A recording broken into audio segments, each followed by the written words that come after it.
So today I'm going to talk about the different stages and periods in the Tudor period itself.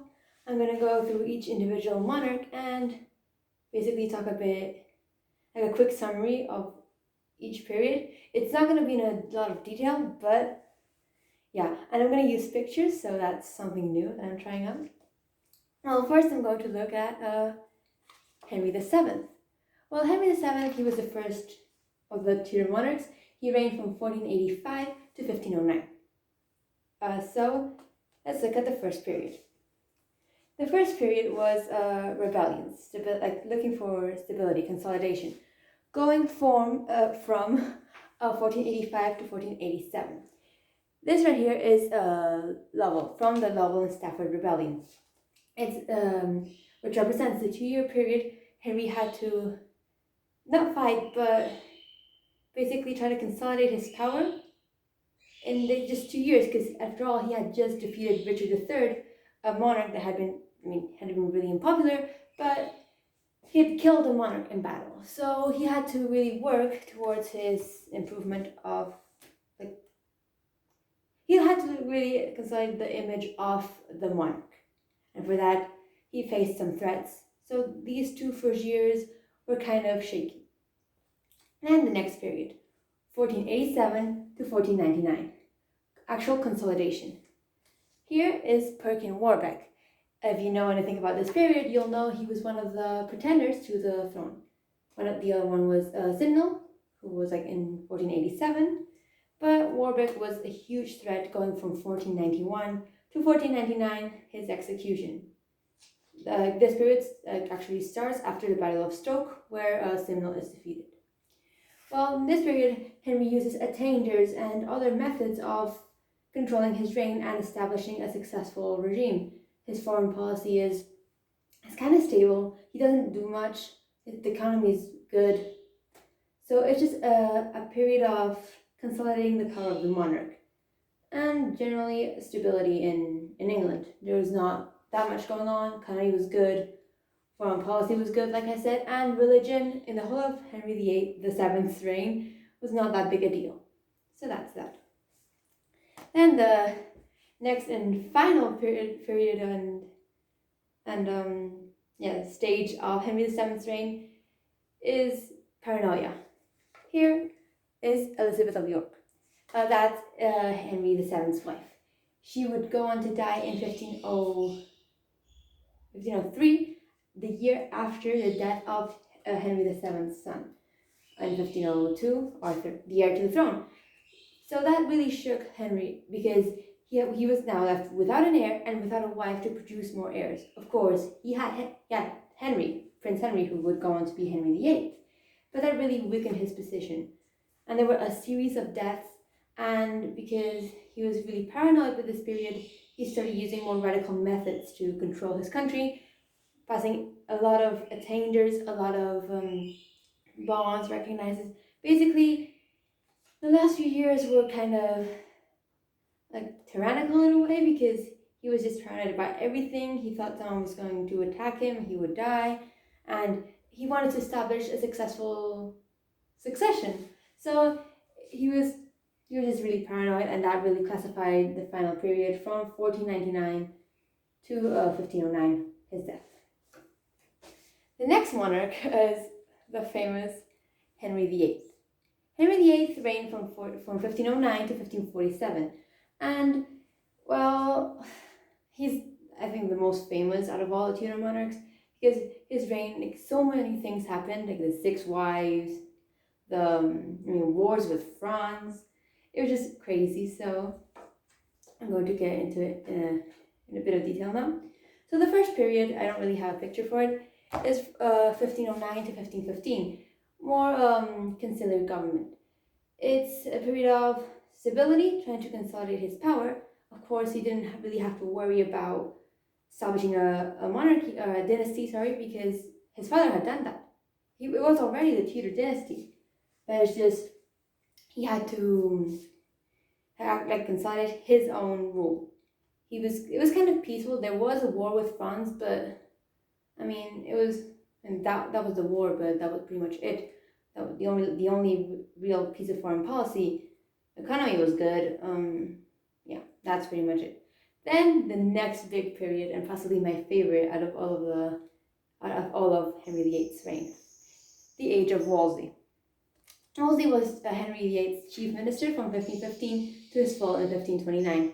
This period is characterized by tremendous foreign policy, a lot of negotiating, the amicable grant of 1529, and the most important event of all, the King's Great Matter, starting in 1527, when Henry became obsessed with divorcing Catherine and marrying Anne Boleyn.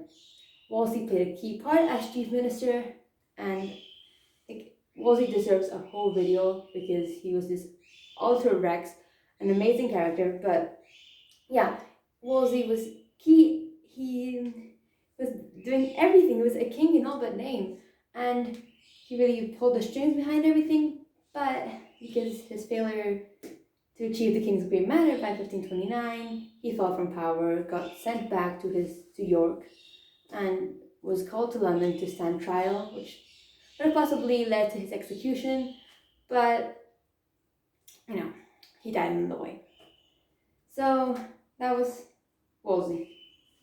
The next period, and it's the shortest one out of Henry VIII, is the More interlude.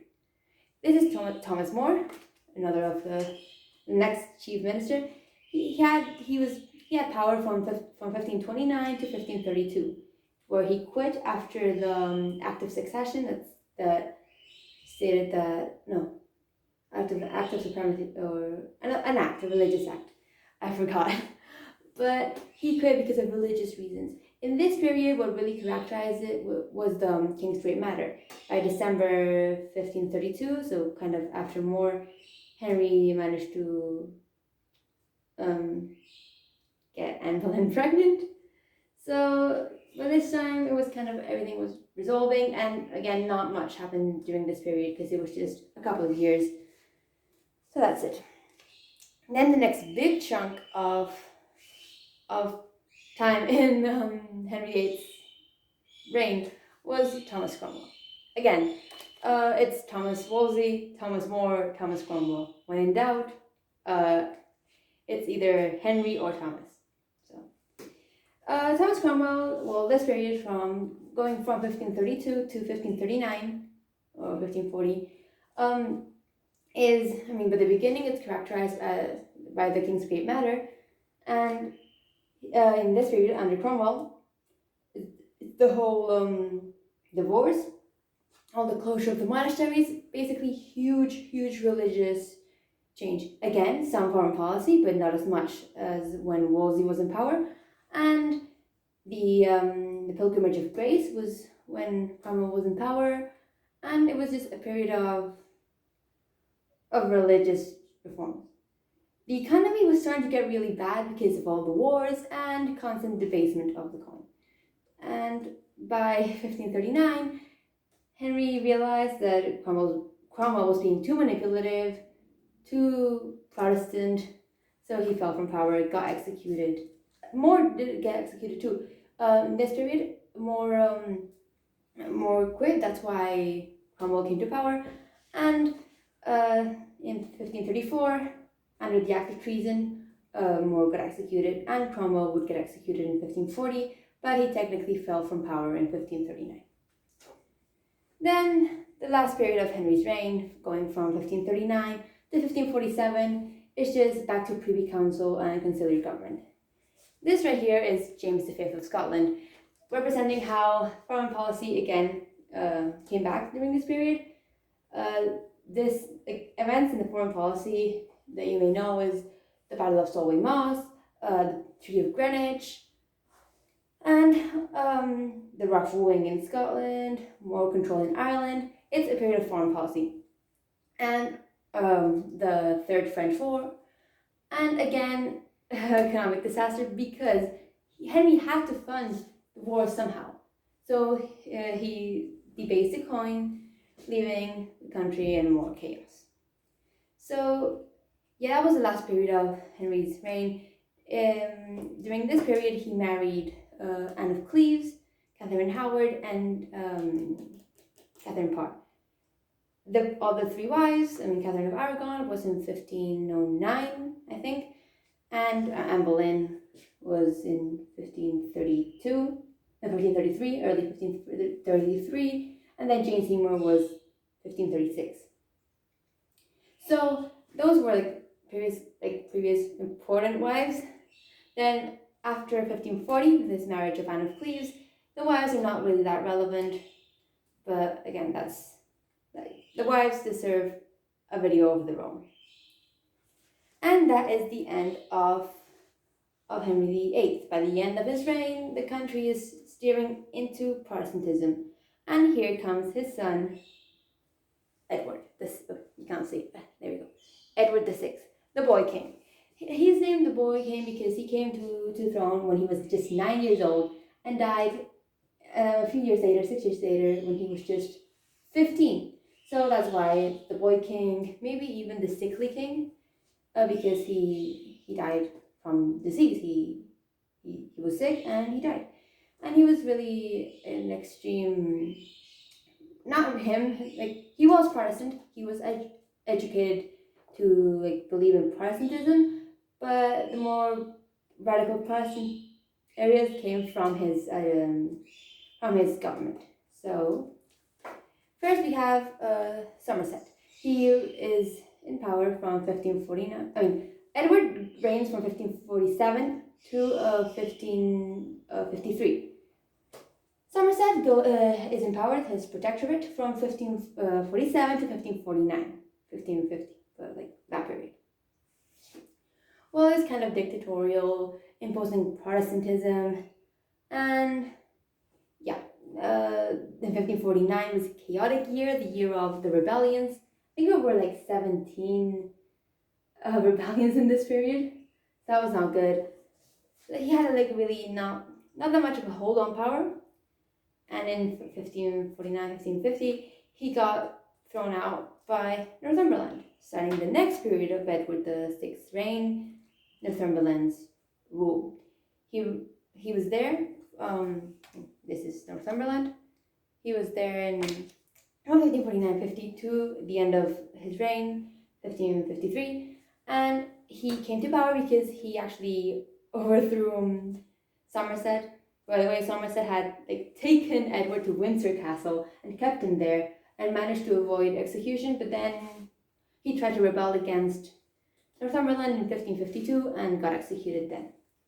And Northumberland, he was a radical Protestant. He really imposed Protestantism, and if you look at Edward's religious reforms in the later half of his reign, you can really see how much more radical it had become as opposed to the first period. And there was one debasement, but that's it. Enclosure was kind of a problem here. So yeah. And then Edward would go on to die. Then there's a whole Jane Grey period in 1553, because whole succession. Edward wanted a Protestant succession, so he put Jane Grey on the throne. She would go on to rule for a whopping 9 days before she got dethroned by the next Queen of England, Mary I. Mary I was the daughter of Catherine of Aragon. Edward was the son of Jane Seymour, the third wife. She was the daughter of the first wife. And her reign didn't really have that much periods. It was characterized by really poor harvests in 1556. She reigned from 1553 to 1558, really short amount of time. She died without heirs, and it was extreme Catholicism. So the big thing in Mary's reign was, apart from radical Catholicism, was the whole Spanish marriage thing. This is Philip II of Spain, and they got married in 1554, and England in this period had really a lot of xenophobia present. They hated the Spanish, not only because it's the Spanish, it's a world power, European power rather than world power, but it was a world European power that was also Catholic, so that didn't sit well with a lot of people. there were a ton of Marian exiles, Protestants, who just left the country because they didn't want to be burned at the stake. And yeah, Philip wasn't really that pleasant. He came to England, I think, twice for the marriage, and I think he came one more time. Like, he came to meet Mary and he came to get married. He never had any children with her. So when Mary died in 1558, who should the throne of England go to? Then it went to her sister, her half sister, Elizabeth. That's Elizabeth I, and she reigned from 1558 to 1603. She would go on to be Britain's longest ruling monarch for a long time before Queen Victoria came. I mean, she was one of the biggest, one of the longest periods of rule in England. Well, her reign is I think after Henry VIII, the most famous, because of her image as the Virgin Queen, Gloriana, Good Queen Bess, and her defeat of the Spanish Armada, and other factors like the religious settlement, and how she also died heirless, leaving the throne to James VI of Scotland, the first of England. So the first period goes from 1558, when she came to the throne, to 1563. This is basically the period of religious settlement, the famous Elizabethan religious settlement, which established the religion of England as it would go on to be today. It's still based on this period. Well, there was a lot of economic recovery, but only because Mary had implemented quite a few economic reforms, but she died before she could see them. So Elizabeth really benefited in this period. Foreign policy, not that bad. There was a bit of disagreement in Parliament with the whole religious reform because she wanted to make the country Protestant. Some say there were others who wanted to make it more Protestant but couldn't. So that's the religious settlement debate. And this period, 1558 to 1563, is basically it's basically a religious period. Economy was okay, so not too bad. Next period is the Elizabethan Golden Age. It goes from 1563 to 1580. And this is a period of an amazing period for England. Rich foreign policy, and by this I mean they were quite successful, the whole thing in the Netherlands, and they were really reaping the benefits of Mary's economic reforms, and there wasn't really that much factionalism. Everything was good. I mean, there was some factionalism, but not that significant as in the later part of her reign. But there were still threats. I'm not saying that there was a complete golden age. There was the threat of Mary, Queen of Scots, which really started in 1562, and the Northern Earls Rebellion. So it was a period of a golden age. I mean, stability. People in England didn't suffer a lot relative to other periods, and that was the Elizabethan Golden Age. And then the last period of her reign is from 1580 to 1603, and it's the weakening of her power. By this point, she has kind of gotten really old, and she can use these periods of these forms of control that she did before. For example, flattery and flirtation. It didn't work. I mean, when she was younger, they did, but now she was this old woman. She died in her 60s. Who was wearing a ton of makeup, and she wasn't that attractive. And therefore, a lot of factionalism stemmed. In this picture, I've talked about this in the video of Elizabethan government. This is William Cecil, and this is Robert Dudley, and these are the main ministers, members of the Privy Council who really fought over almost every issue. So factionalism was really a big problem. And in 1601, the Essex Rebellion, and then in 1602, the 1601, 1602, the whole Golden Speech to Parliament. Yeah, that wasn't too bad. But overall, as compared to her Golden Age period, it was a bit of not that much power, and I mean, the economy was okay, foreign policy not really that significant. I mean, yeah, the whole Spanish Armada happened, defeat, that was good, but yeah, it was a period of weakening her own political power and the rise of parliamentary power. Although there's the whole Neil debate as to whether Parliament gained power or not, but you can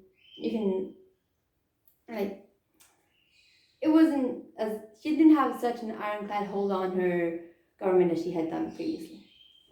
So that is a really quick summary of the Tudor period. It's not that much.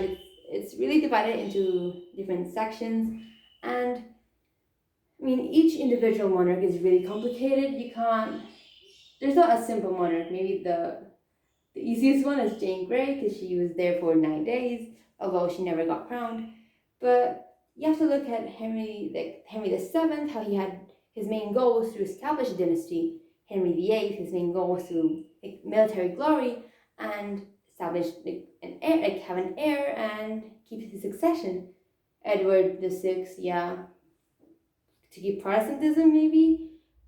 Mary's goal was to keep Catholicism, and then Elizabeth's goal was to keep England afloat because of the Spanish threat, and also to empower England. And by the end of her reign, England was actually in a really good place. And then when the Stuarts came along, James the Sixth of Scotland, first of England, didn't have it that bad.